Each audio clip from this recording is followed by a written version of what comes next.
What's up? Welcome or welcome back to my channel. My name is Derica and you're watching Shelf Love with D. Welcome back to another weekly wrap up of my reads and streams. And as y'all know by now, before we jump into this weekly wrap up, let's go ahead and take attendance. Please let me know who's all here today. Please like, comment, and share, subscribe, drop me your favorite emoji in the comment section, just letting me know that you were here today, you were present, rocking with me on this gloomy Sunday morning. All right, y'all. So if I look tired, I am. It is a rainy, cloudy day. Hubby and I partied a little too hard last night. Just joking. Not really, but for us, we were up late for our grown big age, and we had a little date night, so we had a drink, y'all. I had one drink, and it was called a Jamaica Me Want to Do It Again, and we went to Nola's, and it's a New Orleans restaurant, and y'all, that one drink had me slumped. I was shocked. I am a lightweight because I don't really drink much anymore, except for like special occasions. But you know, hubby and I were out date night. We haven't really just been able to have one of those lately. We're trying to be intentional about it. So we like, let's act like we are young, wild, and free. Have us a drink. And I felt it. Goodness gracious, y'all. So I am tired today. I feel good. It's just, as you can see from my eyes, I probably didn't get enough sleep, but it was worth it. We had a great time. I did capture some of that footage, and it will be on a vlog coming out soon once I get it edited and uploaded. But anyways, let's get to why you guys are here today. All things books. Let's start with my reads. So for this past week, y'all, I did get some reading done, but it was not a one book that was on that physical TBR that I did in the previous video. My April anticipations. Yeah, it was, I don't know. I have just been feeling like I want something different, and I wasn't exactly sure what that was. I just knew at that time it was nothing on the list. I didn't really want like fluffy romance. I didn't really want anything dark and heavy or historical fiction. I just wanted to feel something different. I didn't quite know what that was, but I knew I would know it once I picked up the book, and I'm like, yeah, this is it. So the book that ended up being, y'all, was the Prada Plan Book 1. Now, I ain't gonna lie, at first I was straying away from this book and just focusing on the Ethics series by Ashley Antoinette, because the girlies was saying this book will have you stressed out. And me being me, I'm like, I'm sure I can read it and not feel stressed out. I'm sure I don't take these books very seriously. I know that they are fiction, you know. Oh my gosh, y'all. This book had me stressed out. This book had me stressed the freak out. Okay, so the Prada Plan, Book 1 by Ashley Antoinette. Sorry, y'all, if the lighting keeps changing. The sun is moving in and out, so I apologize in advance about that. Let me see once again. Okay, I hope that is a little better. But anyways, so like I was saying, at first I was shying away from reading this book until I was thinking like, I'm not like that. I can read these books and remember that they are fictional characters and not be all stressed out. Apparently, my self-awareness once again has failed me, because this book had me stressed out. Now, I read book 1, and these will go hand in hand. So 2 books that I read was the Prada Plan Book 1 and the Prada Plan Book 2, which is Leah's story, or is it Leia's story? And book 1, I rated 5 stars, and book 2, I rated 5 stars. Now, we all know that we're going to have our own experiences with these books and different ratings and things like that. Now, with me, when I rate a book a 5-star experience, or when I rate a book 5 stars, it's for the overall experience, from the writing to the dialogue to the way that it made me feel, if there was realistic banter in there, if it stuck with me, if at the end of the book my jaw hit the floor, and if I could not like predict where things were going, or if I could, like how easily it was done. So it was the overall experience. And again, I'm have an easier kind of rating system with urban fiction books versus like all the others, because I know what to expect with these urban fiction books. They are hood stories, and so you know, you just kind of take them a little more, you kind of just take them more at face value, like what this is. And that helps me to be able to enjoy these books without a roll of my eyes and like, oh my gosh, like it's a hood fantasy, a hood storytelling. So there's going to be some extreme things. There's going to be some, you know, some violence, some cursing, some disrespect, you know. It's a hood novel, okay? So both these books had me stressed out though. So when I finished book one, I said I'm hooked on to book 2, and I immediately checked out book 2. When I checked out book 2, I went ahead and checked out book 3 because I knew at this point I was thoroughly invested in this story. But book 1 is kind of what set me up for failure, because I read that book and I was like stressed out and invested, but it wasn't to the point of where like I'm like, oh my god, I gotta pause this book, my blood pressure is up, my heart is racing. Book 2 had my blood pressure up, heart racing, I was peed off, I was frustrated, like I was so ready to get to the next. Every second that I had to breathe, I was turning that book on and listening to it. So it was like, it had me in a chokehold, but it had me stressed out at the same time. So I said, a hood soap opera for sure. It's been a very long time since an urban fiction book has had me hooked. Now with that being said, I am over Leia. Can this witch die already? Like, I know this book was supposed to kind of give us Leia's background story and let us know why she is the way that she is. But it didn't make me have, I don't know, like I understood her why she became so cutthroat, but it didn't make me feel sorry for her. It didn't make me feel like, oh, I don't know. It's like, I get it. You had a very rough upbringing, but it does not justify what you are doing in the here and now. These people didn't do that to you. So although I think Leia's story was meant to be like, oh, this is why, okay, now we have some understanding why she's so ruthless, but it doesn't justify it. So for those who are not familiar with the Prada Plan, I'll go ahead and read the book description just for you, girly. So it says, how do you say her name? I'm gonna call her Yaya. It's Disaya. I think it's Disaya, but her nickname is Yaya, so I'm gonna say, when Yaya Morgan is accepted into a New York organization known as the Elite, she quickly comes to realize that she's stepped into a world of sex and lies. When she meets Andy and falls hopelessly in love, she is determined to keep her lifestyle a secret, but everything done in the dark immediately comes to the light. So let me tell y'all, this book series is a messy good time. It has all the tea, all the drama, twists and turns. Every time you think it's about to like come to a close, or there's about to be some type of like justification or redemption, there's a twist. But what I will say is that Ashley Antoinette, my girl, my queen of urban fiction, she weaved these characters together very well. They're all kind of tied together in one way or another that to me flows very effortlessly. The dialogue, the banter, everything just felt so realistic to that hood vibes.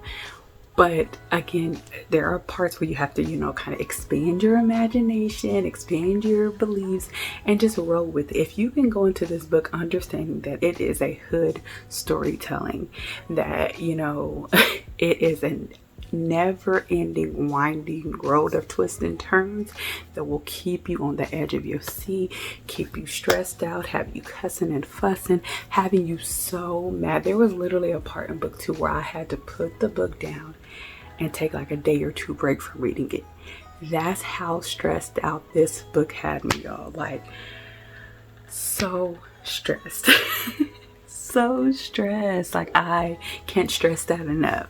So now that I've finished book 2, I'm taking a little break, and then I'm gonna pick up book 3, because the thing about this with these books, I think they've all been 8 hours each, but because they are so full of just busyness and messiness, gossip, tea, drama, backstabbing, oh my gosh, you'll breeze through it as if it's like 4 hours, but it will have you stressed out. It will have you stressed out. I double back to tell Mara's junk drawer, I think that's her full handle, I'll put it on the screen.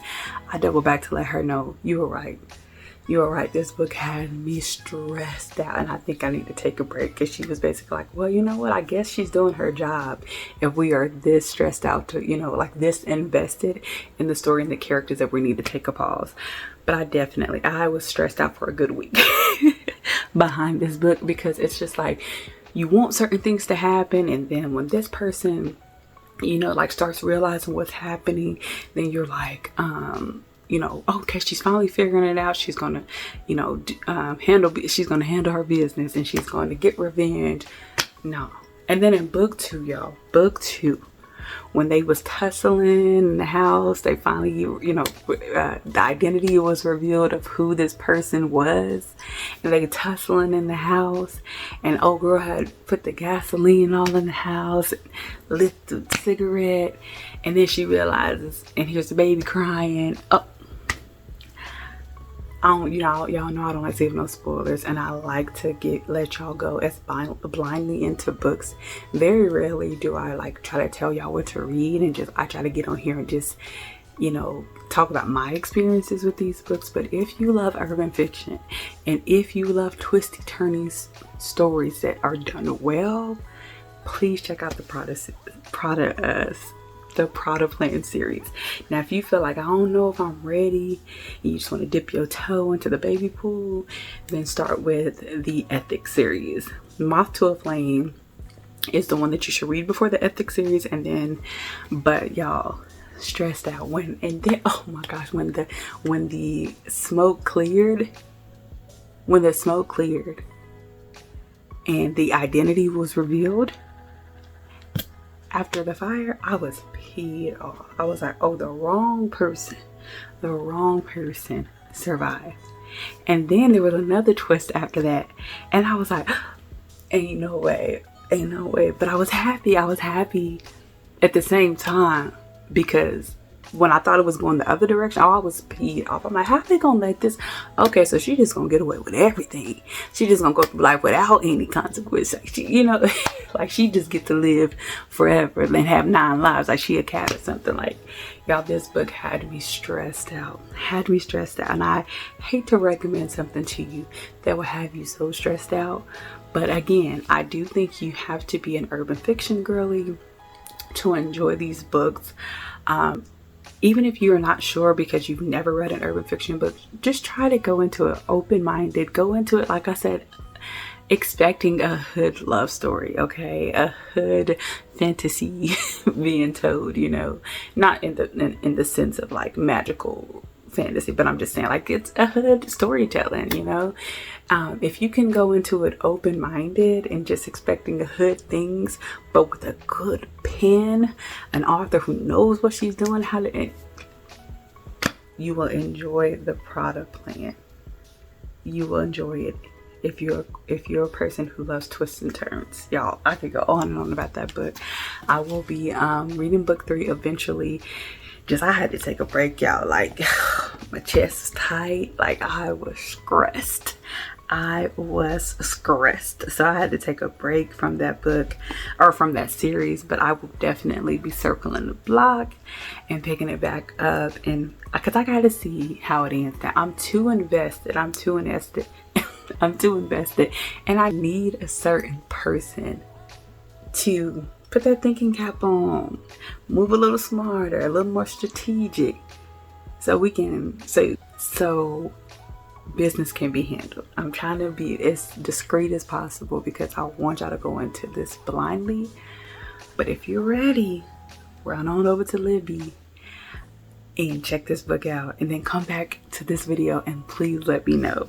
Or if you have read it, let me know your thoughts. I'm very curious as to what those who before me thought about the Prada Plan, because goodness gracious, that book had me stressed. All right, so then the only other book that I read this past week was I Think I Might Love You by Christina C. Jones. This was another Libby Borrow audio read. Raina had talked about this book on her channel, and it definitely just piqued my interest. And it's a short read. It was like 4 hours long. This book, I had never read a book by Christina Jones before. I like her writing style. Now I see why Raina was kind of, you know, on the fence about, like, she would call this like an urban fiction book, because it's not really an urban fiction book. It's just, it's got some blackness to it, and it's right on the cusp of being like a hood fiction book, but not quite. I would say this is like the urban version of the Green Sister series. If you've read like the Neighbor Favor, the Love Lyric, can't think what that other book is called. But so this series, if you are not familiar with Christina Jones, is called The Love Sisters. So it'll be 3 books regarding 3 sisters' love lives. Book 1 was amazing. Again, 5 stars. And again, when I rate 5 stars, it's because the overall experience, what's a 5-star for me may not be a 5-star for you, but I don't give them loosely, even if it feels like it. But you know, when I look at some ratings sometimes and I see that they've been like, they're lower than what I got or higher than what I got, I have to just be content with the fact that when I sat down and read this book, this was my individual experience. I enjoyed this book. I like the way that it made me feel. Or I didn't enjoy that book. I couldn't wait for it to be over. Like, so this is my own personal opinion, my own personal experience with this book, and I thoroughly enjoyed it. Christina Jones can write a book, okay?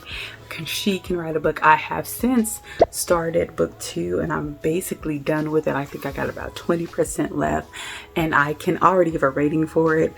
So book 1, which is I Think I Might Love You, I gave 5 stars. And then for book 2, which is I Think I Might Want You. Yeah, I Think I Might Want You. I'm rating, we talking about, I can already give, I'm choosing not to share my rating because it was not a 5-star. So with that being said, it's so crazy how different the 2 books are. So for book 1, I was literally laughing out loud basically that whole book through. The banter between the male main character and the female main character felt so authentic, so natural. The way that you would think that as someone is getting to getting to know each other, this is how it would flow. If they said this would be the clap back to that. They had a very lighthearted, talking trash type, sarcastic dynamic between them, and I enjoyed every bit of it, y'all. There has not been a book that I can think of that has just really truly made me laugh out loud, and every step of the way pretty much I was laughing at this book just because they were so ridiculous and they were so funny. And the female main character, she was really quick-witted, really witty. She kept a clap back on her on the tip of her tongue for whatever he threw at her, and I just loved that. But I said, wow, this novella packed everything in it that a full story / book does. I literally laughed out loud. The banter was on point and very realistic. I loved the pacing of the writing, the dynamic, the attraction felt real. The spice was nice and just the right amount of it. I finished this book and immediately ran to Libby to download book 2. I love how each book seems to start with a song. I'm a fan, I'm a fan, I'm a fan. So book 1 and book 2, like the very first page, or the way the chapter opens up, they both open up with some type of song that ends up being like the theme song for the book, and I really enjoyed that. It was reminding me of that movie that made Lizzo's song popular. I can't think of it right now, but I will put it on the screen. So really enjoyed this book. If you're not familiar with it, I will read the book description, and here it says, Jacqueline's love is a magnet for trouble. It seems to follow her wherever she goes. Unfortunately for Caden Davenport, she also seems to be a magnet for him, even after a disastrous first impression that leaves him literally black and blue.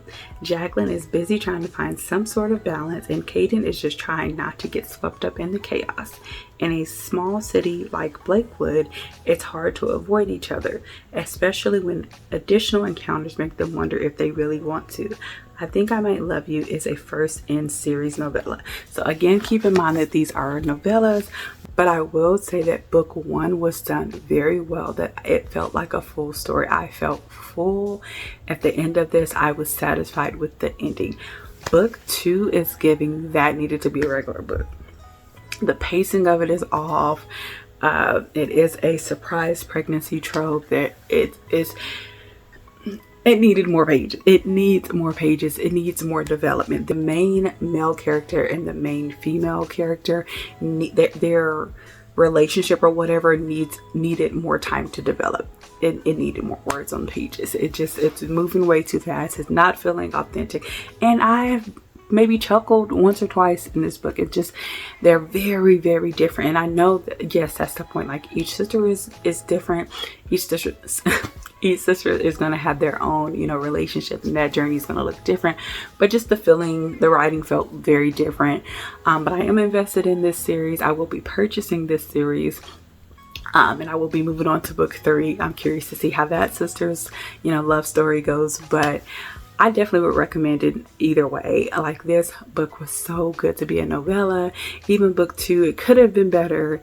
And I hear that her story carries over into book three. So maybe I will get that kind of finality that I'm looking for, and maybe gain some more understanding of how these two are drawn to each other. Just right now, it just doesn't feel very realistic. And I don't so much really like the main male character, which I think his name is Teddy. He gives me like that guy who knows he looks good, who knows he's talented, who knows how to like woo you and do all those like foo-foo things that women like to kind of reel you in. And because that's his personality in the book, but he's doing it for her and it's supposed to come across genuine. I just think with that type of personality, there was not enough time to see, oh, he's growing, he's maturing, he's changing, this is who he wants to be, and he's like serious with her. It just, with it being a novella, they cut all that out and they tell you that he's basically a ladies' man, and then next thing you know, he's wants to take her out and he's doing all these things, and she's like, well, all of a sudden are you acting so sweet like you can? And he's like, because I do now. It's just not enough time to develop. They didn't put enough time into the development of the relationship and showing us his growth in order to truly feel like, oh, okay, like this is a real romance. It felt like, girl, you about to fall for this man and you have to call yourself a sucker, But y'all, that is it for my reads. What I did get watched this weekend, my streams would be Paradise. I don't know if y'all watch it. My husband and I binged watched season 1. It was so good. Chef's kiss. Okay, we are now season 2, episode 3 or 4, and we're like ready to DNF it. It's so different from the first season. Like, the first one had like the president, it had some political things in it, and protecting the president and somebody trying assassinate the president. And then season 2 is given kind of like Walking Dead minus the zombies, like, I guess post-apocalyptic, is that what it's called?